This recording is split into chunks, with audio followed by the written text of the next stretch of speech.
ನೋಡ್ರ, ನಾನು ಮೊದಲೇ ಹೇಳಿದ್ದೀನಿ, ಅಣ್ಣನಿಗೆ ಮದುವೆ ಆಗೋವರೆಗೂ ನಾನು ರೂಮಿಗೆ ಕಾಲಿಡಲ್ಲ ಅಂತ. ಮರ್ತೋಯ್ತಾ?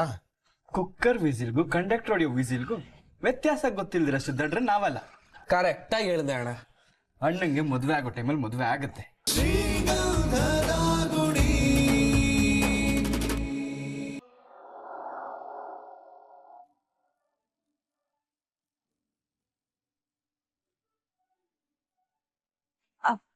ಲೋಟ. ನೀವೇ ತರಕ್ ಹೋದ್ರಿ? ನಾನು ತರ್ತಿದ್ನಲ್ಲ. ಪರವಾಗಿಲ್ಲ ಅಣ್ಣ, ನೀರು ಮರ್ತ್ಬಿಟ್ಟೆ.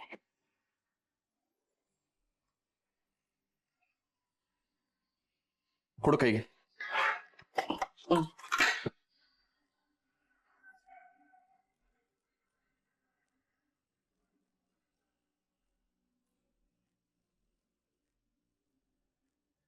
ಬೆಳದಿಂಗಳ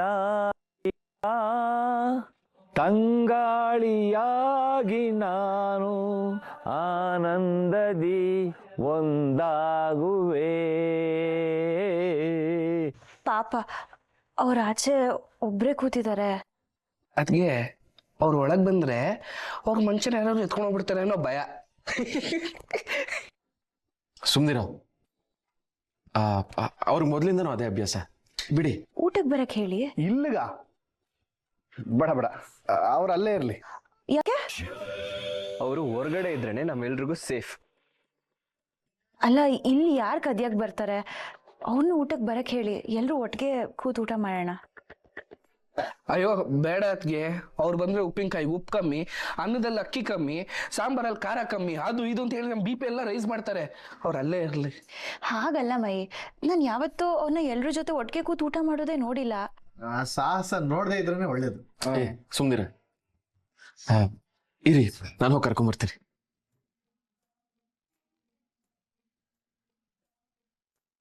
ನೀರು. ಬೆಳದಿಂಗಳಾಗಿ ಬಾ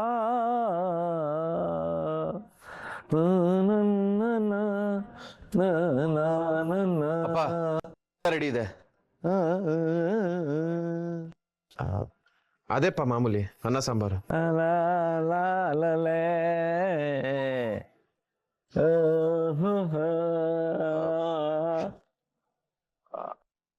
ಒಳಗ್ ಬನ್ನಿ, ಎಲ್ರು ಒಟ್ಟಿಗೆ ಕುತ್ಕೊಂಡು ಊಟ ಮಾಡೋಣ. ನಾನ ಒಳಗ? ಹೋಪ ಬನ್ನಿ. ನೀನು ಹೋಗಿ ಬರ್ತೀನಿ. ಸರಿ. ನನ್ನನ್ನ ಒಳಗ್ ಕರಿತಾ ಇದ್ದಾರೆ ಅಂತಂದ್ರೆ ಎಲ್ಲರೂ ಸೇರಿ ನನ್ನನ್ನು ಗುಮ್ಮ ಪ್ಲಾನ್ ಅನ್ನೋರು ಇಟ್ಕೊಂಡಿದ್ದಾರಾ?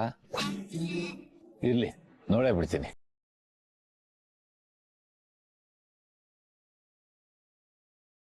ಬನ್ನಿಪ್ಪ.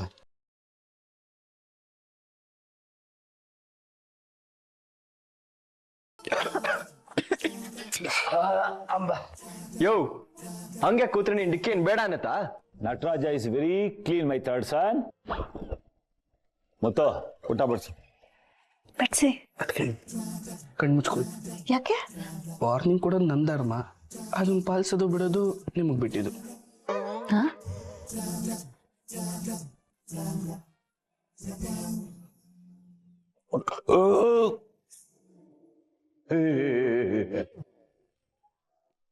ಕಣ್ ತುಂಬ್ಕೊಳ್ಳಿ. ಅದಕ್ಕೆ ಪ್ರಪಂಚದ 8ನೇ ಅದ್ಭುತ. ಇದನ್ನೆಲ್ಲ ನೋಡಕ್ಕಾಗ್ದೇನೆ ನಾವು ಅವ್ರ ಆಚೆ ಇರ್ಲಿ ಅಂತ ಹೇಳಿದ್ದು. ಮುತ್ತು, ಏನೋ ಇದು? ಸಾಂಬಾರಿನ ನೀರ್ ಹಾಕಿದ್ಯಾ ಇಲ್ಲ ನೀರ್ನೇ ಸಾಂಬಾರ್ ಮಾಡಿದ್ಯಾ? ಅದೇನು ಅಂತ ಅಡ್ಗೆ ಮಾಡ್ತೀಯೋ? ತಿನ್ನಕ್ಕಾಗಲ್ಲ, ಉಗ್ಳಕ್ಕಾಗಲ್ಲ. ಆಗಲ್ಲ ಆಗಲ್ಲ ಅನ್ಕೊಂಡೆ, ಹಾಕಿದೆಲ್ಲ ಮುಗ್ತಾ ಇದೆಯಾ? ಫುಡ್ಡು ನೋ ವೇಸ್ಟ್ ಮೈ ಸನ್.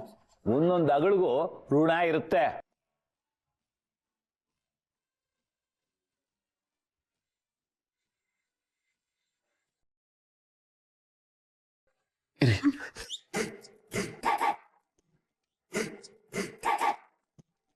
ಹರಿ, ಬಡಿಸ್ಬಿಡು. ಸಾಕು ಸಾಕು ಸಾಕು.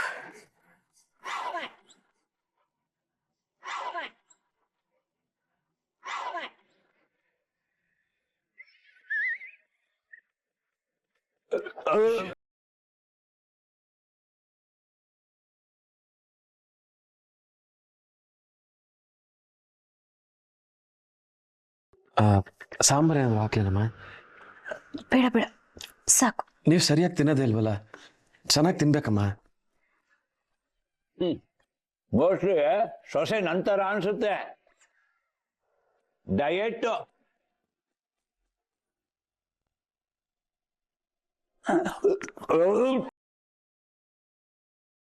ಅದಕ್ಕೆ ಇದಕ್ಕೆ ನಾವೆಲ್ಲರೂ ಅವ್ನ ಬೇಡ ಅಂತ ಅಂದಿದ್ದು.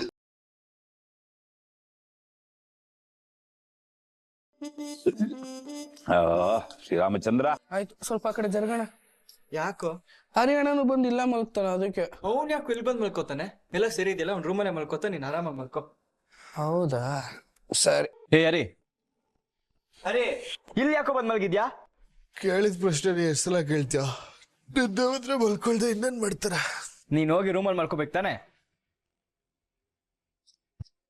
ಐ, ನಾನು ಇಲ್ಲಿ ಮಲ್ಕೊಂಡ್ರೆ ನಿನಗೇನಾದ್ರು ಪ್ರಾಬ್ಲಮ್ಮಾ? ಅಣ್ಣ, ನಿನ್ನೆ ಮೊನ್ನೆ ಏನೋ ಅದಕ್ಕೆ ಮನ್ಸರಿರ್ಲಿಲ್ಲ, ಓಕೆ. ಆದ್ರೆ ಇವಾಗ ಅವ್ರ ಮನೆಗೆ ಅಡ್ಜಸ್ಟ್ ಆಗಿದ್ರಲ್ಲ, ನಮ್ ಜೊತೆ ಎಲ್ಲ ಚೆನ್ನಾಗೇ ಮಾತಾಡ್ತಿದ್ದಾರೆ, ಒಟ್ಟಿಗೆ ಕೂತ್ಕೊಂಡು ಊಟನೂ ಮಾಡಿದ್ದಾರೆ. ಆದ್ರೂ ನೀನು ಅವ್ರನ್ನ ಬಿಟ್ಟು ಇಲ್ಲಿ ಬಂದು ಮಲಗ್ತಿದ್ಯಲ್ಲ, ಯಾಕೆ ಅಂತ ಗೊತ್ತಾಗ್ತಿಲ್ಲ. ಅದು ನಮ್ಮ ಮುಂದೆ ಏನೋ ನಗ್ನಗ್ತಾ ಖುಷಿಯಿಂದ ಇದಾರಷ್ಟೇ. ಆದ್ರೆ ಮನ್ಸಲ್ಲಿ ಅವ್ರಿಗೊಂದು ಕೊರಗಿರುತ್ತಲ್ವಾ? ಏನ್ ಕೊರ್ಗು? ಅದು ಅವ್ರ ಅಪ್ಪನಿಗೆ ಹುಷಾರಿಲ್ಲ, ಅವ್ರ ಮನೆಗೆ ಹೋಗಕ್ಕಾಗಲ್ಲ. ಇದು ನಿನಗ್ ಗೊತ್ತಿಲ್ದೇ ಇರೋದೇನಾ? ಯಪ್ಪಾ, ಎಷ್ಟು ದಿನದಿಂದ ಇದೇ ಹೇಳ್ತಿದ್ಯಾ? ಅದಕ್ಕೆ ಈಗ ನಾರ್ಮಲ್ ಆಗಿರೋದನ್ನ ನಾವೆಲ್ಲರೂ ನೋಡ್ತಿಲ್ವಾ?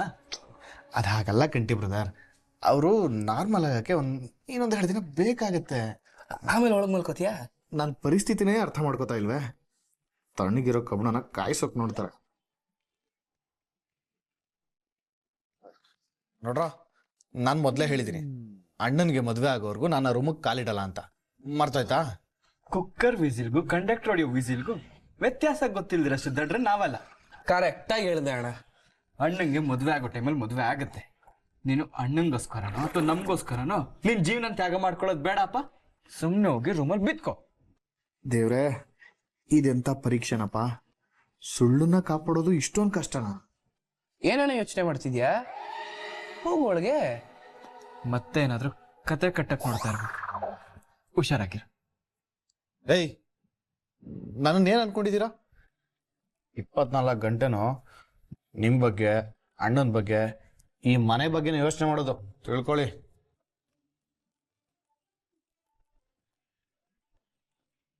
ಯಾರು ನೀನಾ? ಈ ನಡು ರಾತ್ರಿಲಿ ಈ ತರ ಮಾತ್ರ ಹೇಳ್ಬೇಡಪ್ಪ. ನೀನ್ ಹೇಳೋ ಕತೆ ಕೇಳಿದ್ರೆ ಕಿವಿ ಕಿತ್ತೋಗುತ್ತೆ. ಅಣ್ಣನಿಗೆ ಒಂದು ಒಳ್ಳೆ ಹುಡುಗಿ ಸಿಗೋವರೆಗೂ ನಾನು ಕಾಯ್ತಿರ್ತೀನಿ. ಅದು ಎಷ್ಟು ವರ್ಷ ಆದರೂ ಸರಿ, ಎಷ್ಟು ಯುಗ ಆದರೂ ಸರಿ. ಇದನ್ನ ನಾನು ನಿಮ್ಮ ಅದಕ್ಕೆ ಇಬ್ರು ಸೇರಿನೇ ಡಿಸಿಷನ್ ತಗೊಂಡಿರೋದು. ಈಗ ನಾನು ರೂಮ್ಗೆ ಹೋಗಿ ಅವ್ರ ಜೊತೆ ಸಂಸಾರ ಶುರು ಮಾಡಿದೆ ಅಂತ ಅನ್ಕೊಳ್ಳಿ.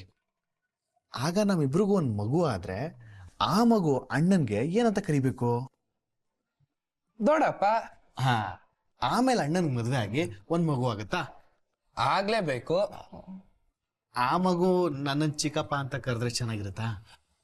ಹೇ ಹರಿ, ಫಸ್ಟು ನಿನಗೆ ಮಗು ಆಗ್ಲಿ ಅಥವಾ ಅಣ್ಣಂಗೆ ಮಗು ಆಗ್ಲಿ, ಮುತ್ತಣ್ಣನ ಮಗುಗೆ ನೀನು ಚಿಕ್ಕಪ್ಪನೇ, ನಿನ್ ಮಗುಗೆ ಮುತ್ತಣ್ಣ ದೊಡ್ಡಪ್ಪನೇ. ಸುಮ್ಮನೆ ಓವರ್ ಆಗಿ ಆಕ್ಟ್ ಮಾಡಬೇಡ. ನಿನ್ ಮಾತನ್ನ ಮುತ್ತಣ್ಣ ನಂಬೋದು, ನಾವು ನಂಬಲ್ಲ. ಏಯ್, ಇವತ್ತಲ್ಲ ನಾಳೆ ನಿಮಗೆ ಈ ಹರಿ ಏನು ಅಂತ ಗೊತ್ತಾಗತ್ತೆ ಕಣ್ರ, ಗೊತ್ತಾಗತ್ತೆ. ಮದುವೆ ಆಗಿದ್ರು ಅಣ್ಣನಿಗೋಸ್ಕರ ಬ್ರಹ್ಮಚಾರಿ ಆಗಿದ್ರೆ ಈ ತ್ಯಾಗಿನ ರೋಗಿ ಥರ ಟ್ರೀಟ್ ಮಾಡ್ತಿದ್ದೀರಾ. ಇದಕ್ಕೆಲ್ಲ ಉತ್ತರ ಕೊಡೋ ಟೈಮು ಬರುತ್ತೆ ಕಣ್ರ, ವೆಯ್ಟ್ ಮಾಡ್ತೀನಿ. ಹೇಯ್, ಕೇಳಕ್ಕಾಗ್ತಿಲ್ಲ, ಸುಮ್ಮನೆ ಬಿತ್ಕೊಳ್ರ. ಏನಣ್ಣ, ನನ್ನ ಮೇಲೆ ನಿನಗೂ ನಂಬಿಕೆ ಇಲ್ವಾ? ಅಪ್ಪ ಸ್ವಾಮಿ, ನೀನು ಇವಾಗ ಮಲ್ಕೊಂಡ್ರೆ ಪುಣ್ಯ ಬರುತ್ತೆ. ನಾಳೆ ನಾವು ಕೆಲ್ಸಕ್ಕೆ ಹೋಗ್ಬೇಕು. ಗೊತ್ತಾಯ್ತಾ? ನಿನ್ ಮಾತ್ ಮೇಲೆ ಯಾರಿಗೂ ನಂಬಿಕೆ ಇಲ್ಲ. ಮಲ್ಕೋ. ಮೈ ಅಣ್ಣ, ಗೊತ್ತಾಯ್ತು. Good night.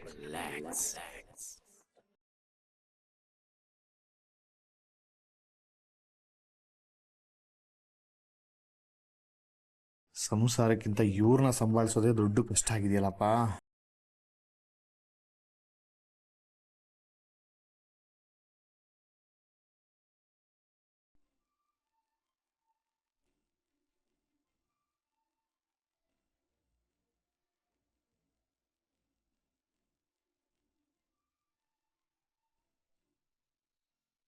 ಏಯ್ ನೀವ್ಯಾಕ್ರೋ ಇದನ್ನೆಲ್ಲ ಮಾಡ್ತಿದ್ದೀರಾ?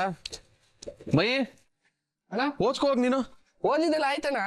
ಸರಿ, ಕಾಲೇಜ್ ಟೈಮ್ ಆಗಿಲ್ವಾ ನಿಂಗೆ? ಇಲ್ಲ, ಇವತ್ತು ಕಾಲೇಜ್ ಲೇಟು. ಏ ಹರಿ, ಬಿಡು ಅದನ್ನ, ನಾನು ಮಾಡ್ತೀನಿ. ನೀನ್ ಕೆಲ್ಸಕ್ಕೆ ಹೋಗು, ಲೇಟ್ ಮಾಡ್ಬೇಡ. ಪರವಾಗಿಲ್ಲ ಬಿಡೋಣ. ಏನೋ ಪರವಾಗಿಲ್ಲ ಅಂತಿದ್ಯಾ?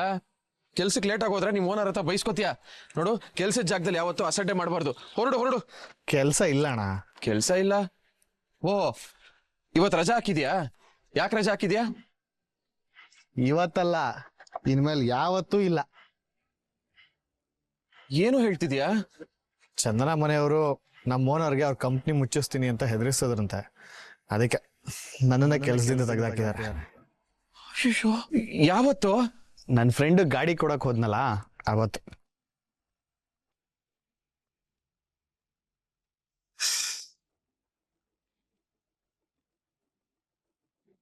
ಇವಾಗ ಕೆಲ್ಸನೂ ಇಲ್ಲ, ಗಾಡಿನೂ ಇಲ್ಲ. ಏನಣ್ಣ ಕೆಲ್ಸ ಕಳ್ಕೊಂಡಿರೋದು ಇಷ್ಟು ಆರಾಮಾಗಿ ಹೇಳ್ತಾ ಇದ್ದಾನಲ್ಲ? ಅದಕ್ಕೆ ಅಂತ ಇನ್ನೊಂದ್ಸಲ ರಿಸೆಪ್ಷನ್ ಮಾಡಿ ಊರನ್ನೆಲ್ಲ ಕರೆದು ಹೇಳ್ಬೇಕಿತ್ತಾ? ನೋಡೋಣ ಹೆಂಗ್ ಮಾತಾಡ್ತಿದ್ದಾನೆ. ಮತ್ತಿನ್ನೇನೋ ಗುಡ್ಲಿ ತಗೊಂಡ್ ಗುದ್ದಾಗ ಆಗಿದೆ ನನ್ನ ಪರಿಸ್ಥಿತಿ. ಇದೆಲ್ಲ ನಿನ್ಗೆಲ್ಲ ಅರ್ಥ ಆಗ್ಬೇಕು ಹೇಳು. ಅಯ್ಯಯ್ಯೋ, ಚಂದನ ಇಲ್ಲೇ ಇದ್ದಾರೆ, ಈಗೇನು ಸಮಸ್ಯೆ ಇಲ್ಲ ಅಂತ ನಿಮ್ ಓನರ್ಗೆ ಹೇಳತ್ತಾನೆ. ಹೇಳ್ದೆ ಅಣ್ಣ, ನನ್ ಮಾತು ಕೇಳಕ್ ಯಾರು ತಯಾರಿಲ್ಲ. ಶೋ ದೇವ್ರೆ, ಈಗ ಮುಂದೇನು? ದೇವ್ರೆ ಏನಾದ್ರು ಒಂದ್ ದಾರಿ ಮಾಡ್ತಾನೆ ಬೇಡ. ಒಂದಿಬ್ರು 3 ಜನರ ಹತ್ರ ಹೇಳಿದೀನಿ, ನೋಡೋಣ. ನೀನ್ ಅದ್ ಎಂತವ್ರಿಗೆ ಹೇಳಿರ್ತಿ ಅಂತ ಗೊತ್ತು ಬಿಡಪ್ಪ. ಅಲ್ಲ, ನೀನ್ ಸವಾಸ ಹಿಡ್ಕೊಂಡಿರೋ 3 ಕೆಲಸ ಮಾಡ್ತಿರೋರ? ಕೆಲಸ ಮಾಡ್ತಿದ್ದಾಗ್ಲೇ ಮನೆಗೆ ಒಂದು ಪೈಸಾ ತಂದು ಕೊಡ್ತಾ ಇರ್ಲಿಲ್ಲ. ಈಗ ಎಲ್ಲ ನಾವೇ ನೋಡ್ಕೋಬೇಕು. ಹಲೋ ಕಟ್ಟಿ ಬ್ರದರ್, ನೀನೇ ನನ್ನ ನೋಡ್ಕೊಂಬೇಡ. ನಿನ್ನಿಂದ 1 ರೂಪಾಯಿ ನಾನು ಕೇಳಲಿಲ್ಲ. ಮನೇಲಿ ಎಷ್ಟು ಸಮಸ್ಯೆ ಇದೆ, ಸ್ವಲ್ಪನಾದ್ರೂ ಜವಾಬ್ದಾರಿ ಇದೆಯೇನೋ ನಿಂಗೆ? ನಿನಗೇನ್ ಸಿಕ್ಕಾಪಟ್ಟೆ ಜವಾಬ್ದಾರಿ ಇದೆ ನೋಡು. ಮನೆಗೆ ಬೇಕಾದಷ್ಟು ಮಾಡ್ಬಿಡಿದ್ಯಾ. ಮನೆಗೆ ಏನು ಮಾಡದೇ ಇರ್ಬೋದು, ಆದ್ರೆ ನೀನ್ ರಿಸೆಪ್ಷನ್ ಮಾಡಿದ್ದೀನಪ್ಪ. ಅಣ್ಣನು ಬೇಕಾದಷ್ಟು ಖರ್ಚು ಮಾಡಿದ್ದಾನೆ. ಅದ್ರ ಬಗ್ಗೆನೂ ಏನಾದ್ರು ಸ್ವಲ್ಪ ಯೋಚನೆ ಮಾಡಿದ್ಯಾ? ಲೇ ಆಗಿದ್ದನ್ನೆಲ್ಲ ಮತ್ತೆ ಯಾಕ್ರೋ ತೆಗಿತಿದ್ದೀರಾ? ಅಣ್ಣ ತುಂಬಾ ಮಾತಾಡ್ತಾವ್ ನೀನು. ಏಯ್, ನಾನು ನಿನ್ಗೆ ಹೇಳಿದ್ದೆ ರಿಸೆಪ್ಷನ್ ಅರೇಂಜ್ ಮಾಡು ಅಂತ. ಹೇಳಿಲ್ಲಪ್ಪ ಸರಿ, ಆದ್ರೆ ಪೋಸ್ಟ್ ಕೊಡ್ತಾ ಬಂದು ನಿಂತ್ಕೊಬಿಟ್ಟೆ. ಯಾಕೆ ಅಂದ್ರೆ ಊರ್ ಜನರೆಲ್ಲರೂ ಬಂದು ನಿಂತಿದ್ರು, ಮರ್ಯಾದೆ ಕಾಪಾಡೋದು ಬೇಡ, ಅದಕ್ಕೆ ನಿಂತ್ಕೊಂಡೆ. ಸಾರಿ, ಮರ್ಯಾದೆ ಉಳಿಸ್ಬಿಟ್ಟಿದ್ಯಾ ನೀನು. ಅಣ್ಣ ನೋಡು, ತುಂಬಾ ಓವರಾಗಿ ಮಾತಾಡ್ತಾವ್ ನೀನು. ಕಂಟಿ ಸುಮ್ನಿರು. ಅಣ್ಣ, ಇರೋದನ್ನ ನಾನು ಹೇಳ್ತಾ ಇರೋದು. ಕೆಲ್ಸ ಇಲ್ದೆ ಇದ್ಯಾ? ಈಗ ನಿನ್ ಸಂಸಾರವನ್ನು ನೋಡ್ಕೊಳ್ಳಕ್ಕೆ ನಮ್ಗೆ ಎಷ್ಟು ಕಷ್ಟ ಆಗುತ್ತೆ ಗೊತ್ತೇನೋ? ಓ, ಅದಾ ನಿನ್ ಪ್ರಾಬ್ಲಮ್ಮು. ಸರಿ ಸಾರಿ ಬ್ರದರ್, ಕಟ್ಟಿ ಬ್ರದರ್, ಸಾರಿ. ನನ್ನ ಬಗ್ಗೆ ಯಾರು ತಲೆ ಕೆಡ್ಸ್ಕೊಳ್ಳೋದು ಬೇಡ. ನಾನು ಹುಡುಗಿನ ಓಡಿಸ್ಕೊಂಡು ಬಂದಿದ್ದೀನಿ ಅಂತ ತಾನೇ ಇಷ್ಟೆಲ್ಲ ಮಾತಾಡ್ತಿದ್ಯಾ? ಆಯ್ತು ಬಿಡ, ನಮ್ಮಿಬ್ಬರಿಂದ ತೊಂದರೆ ಆದ್ರೆ ನಾನೇ ಎಲ್ಲಾದ್ರೂ ಬೇರೆ ಕಡೆ ರೂಮ್ ಮಾಡ್ಕೊಂಡಿರ್ತೀನಿ.